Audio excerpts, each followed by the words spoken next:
From ancient scrolls to modern classics, welcome to Whispers of Japanese Tales. Rashomon by Ryunosuke Akutagawa. One evening, a lone servant stood under the Rashomon gate, waiting for the rain to stop. Beneath the vast gate, there was no one else but him. The only other presence was a single cricket perched on one of the large round pillars, whose vermilion lacquer was peeling off in places. Given that the Rashomon stood on Suzaku Avenue, it would have been natural to expect two or three others, a city woman in a bamboo hat or a man in a black lacquered cap, seeking shelter from the rain. Yet, the servant was entirely alone.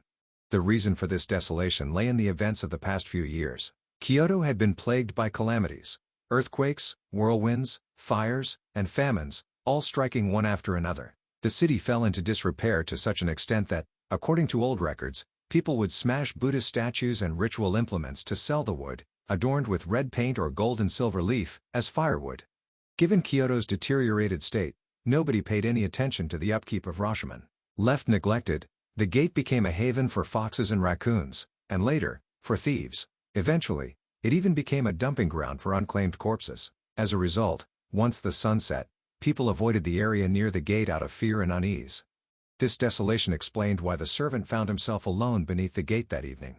In place of people, crows had gathered in great numbers, drawn to the Rashomon gate. During the daytime, these crows would form circles in the sky, cawing as they flew around the tall ridge end tiles of the gate. When the evening sky turned crimson from the setting sun, their movements became especially distinct, like black sesame seeds scattered across a red canvas. The crows, of course, came to peck at the flesh of the corpses abandoned atop the gate. Today, however, perhaps because it was already late, not a single crow was in sight. Only their white droppings dotted the worn stone steps, some of which were cracked and overgrown with long grass. The servant sat on the highest of the 7 steps, his faded indigo trousers spread out beneath him. He idly picked at a large pimple on his right cheek while gazing listlessly at the falling rain. Earlier, I wrote that the servant was waiting for the rain to stop. However, in truth, even if the rain ceased, he had no particular plans. Normally, he would have returned to his master's house, but that was no longer an option. 4 or 5 days ago, his master had dismissed him. As mentioned before, Kyoto was in a state of extreme decline, and the servant's dismissal was just one small ripple of this larger societal decay. Therefore, it might be more accurate to say that the servant, caught in the rain, was aimlessly stranded without any place to go. The grim weather only deepened the servant's melancholy. The rain, which had begun falling in the late afternoon, showed no sign of letting up. Trapped by the rain, the servant was consumed by worries about his immediate survival. How would he find food tomorrow? He wrestled with these thoughts, as futile as they might be, while half-heartedly listening to the sound of the rain falling on Suzaku Avenue. The rain enveloped the Rashomon gate, amplifying the distant sound of its steady downpour. Twilight crept lower and lower, and the sky seemed to press down heavily on the servant. When he looked up, the roof of the gate appeared to support the weight of the thick, dark clouds that hung ominously above its overhanging eaves. To achieve the impossible, one cannot afford the luxury of being selective about methods. If the servant insisted on choosing, he would only end up starving to death, collapsing on packed dirt or roadside gravel, and eventually being discarded atop this very gate, like a stray dog. On the other hand, if he chose not to be selective, after countless circular ruminations, his thoughts inevitably returned to the grim conclusion: I have no choice but to become a thief. Yet even as he acknowledged this as his only viable option, he lacked the courage to actively embrace it. The if remained an unresolved if. The servant let out a loud sneeze, then slowly and wearily rose to his feet. The evening air in Kyoto had grown cold, cold enough to warrant a fire brazier. The wind blew unrestrained through the gaps between the gate's pillars, carrying the evening darkness with it. Even the cricket that had clung to a vermilion column earlier had vanished. Shrinking his neck into his shoulders, the servant pulled up the layers of his worn, safflower-dyed undergarments and indigo cloak, seeking warmth. His eyes scanned the area around the gate. He hoped to find a place free from rain and wind, away from prying eyes, a spot where he could spend the night without disturbance. His gaze soon fell on a wide, vermilion-painted ladder leading up to the upper floor of the gate. If he climbed to the top, the only inhabitants he might encounter would be the dead. That prospect was far less frightening than a confrontation with the living. With careful attention to ensure the blade of his plain, hilted sword didn't rattle against its scabbard, he cautiously set his straw-sandaled foot on the first rung of the ladder. Thus, he began his ascent into the unknown, into the dark, foreboding upper level of the Rashomon gate. A few moments later, the servant found himself crouched midway up the wide ladder leading to the upper floor of Rashomon. his body hunched like a cat as he silently held his breath, peering upwards. A faint light from above illuminated his right cheek, highlighting a red, pus-filled pimple nestled within his sparse stubble. Initially, the servant had assumed the only inhabitants of the upper floor would be corpses, as was commonly rumored. However, as he ascended a few more rungs, he noticed the flickering of a firelight above, casting shifting shadows across the cobwebbed ceiling beams. Someone up there was moving a lit flame, and the unsettling glow betrayed their presence. For anyone to be lighting a fire on this rainy night atop the desolate Rashomon gate, it was unlikely they were an ordinary person. Careful not to make a sound, the servant moved stealthily, like a gecko, ascending the steep ladder until he reached the very top, nearly crawling to maintain his balance. Flattening himself as much as possible, he craned his neck forward, inching it out cautiously to glimpse inside the upper chamber. There, illuminated by the dim and murky glow, lay a scattered collection of corpses, just as the rumors had described. They were discarded carelessly, their exact number indiscernible due to the limited reach of the flickering light. Even so, the servant could make out both clothed and naked bodies, a mix of men and women. The corpses appeared so lifeless, so far removed from any semblance of the living, that they resembled clay dolls molded from dirt rather than people who had once breathed and moved. Their mouths hung open, their arms outstretched, lying sprawled on the floor in grotesque stillness. Shoulders and chests, where the firelight fell faintly, stood in sharp contrast to the darkened recesses of their bodies, the shadows deepening the eerie stillness. The scene was suffused with a haunting silence, as if the corpses themselves had become mute witnesses to eternity. Their presence, unmoving and voiceless, seemed to absorb the light, the darkness, and even the air, leaving the servant frozen in tense apprehension. The servant instinctively covered his nose to block the putrid stench of the decaying corpses. However, in the next instant, his hand dropped as if forgetting its task. A powerful emotion surged through him, overpowering his sense of smell entirely.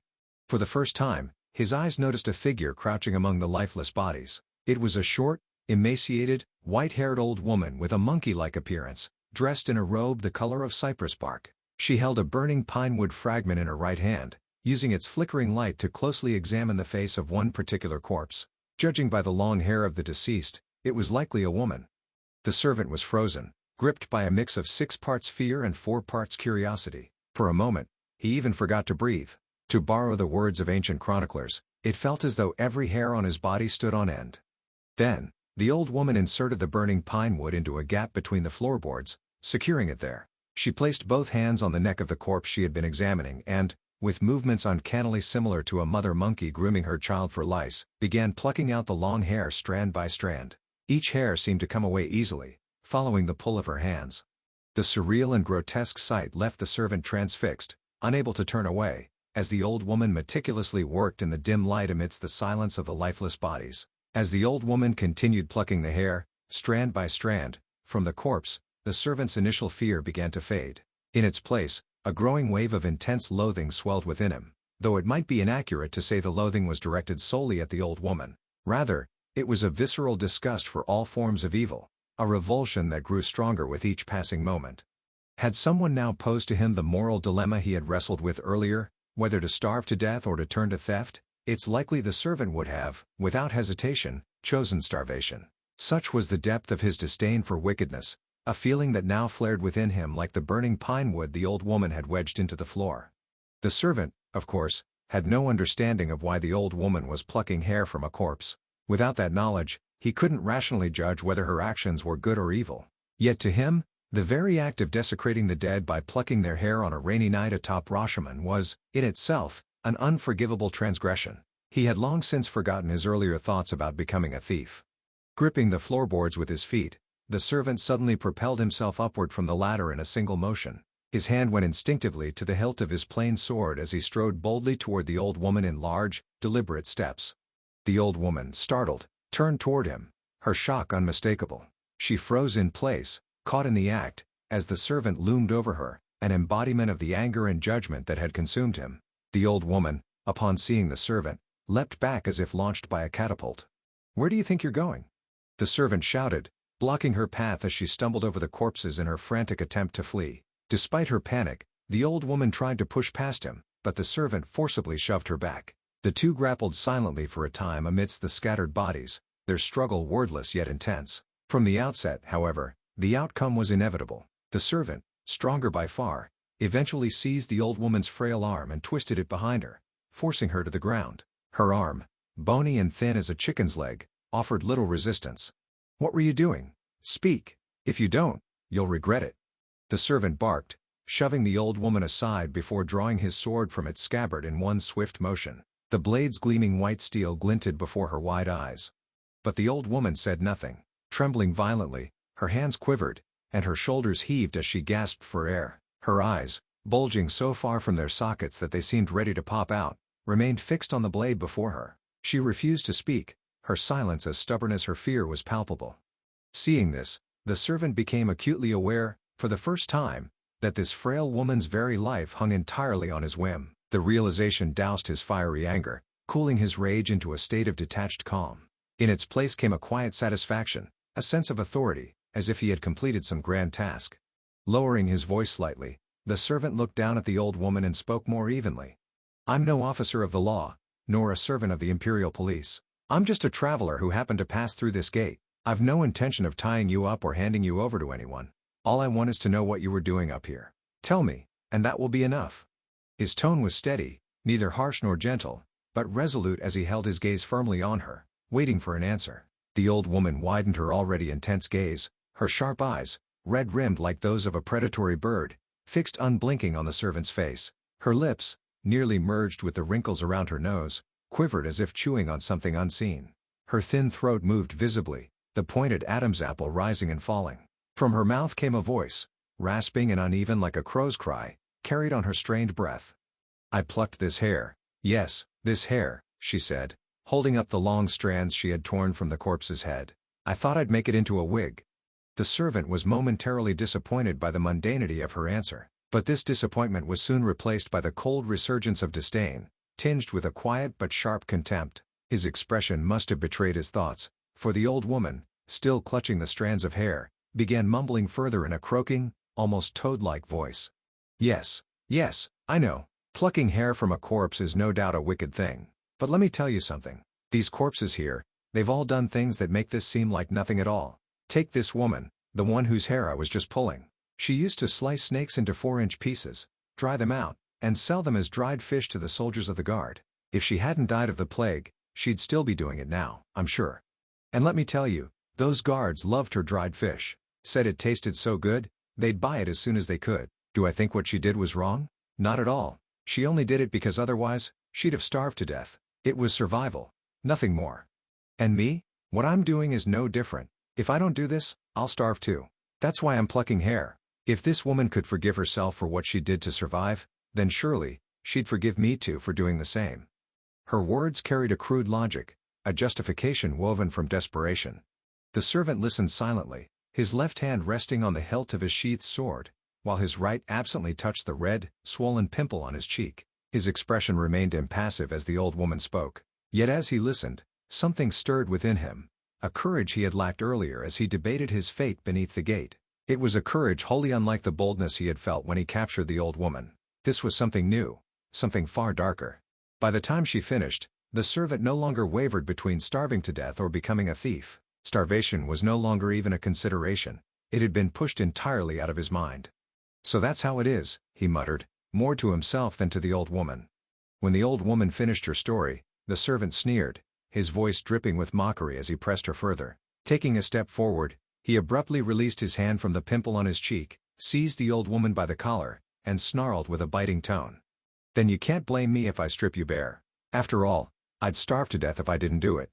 With swift, brutal efficiency, the servant tore the cypress-colored robe from the old woman's frail body. When she tried to cling to his legs in desperation, he shoved her roughly, sending her sprawling atop the corpses.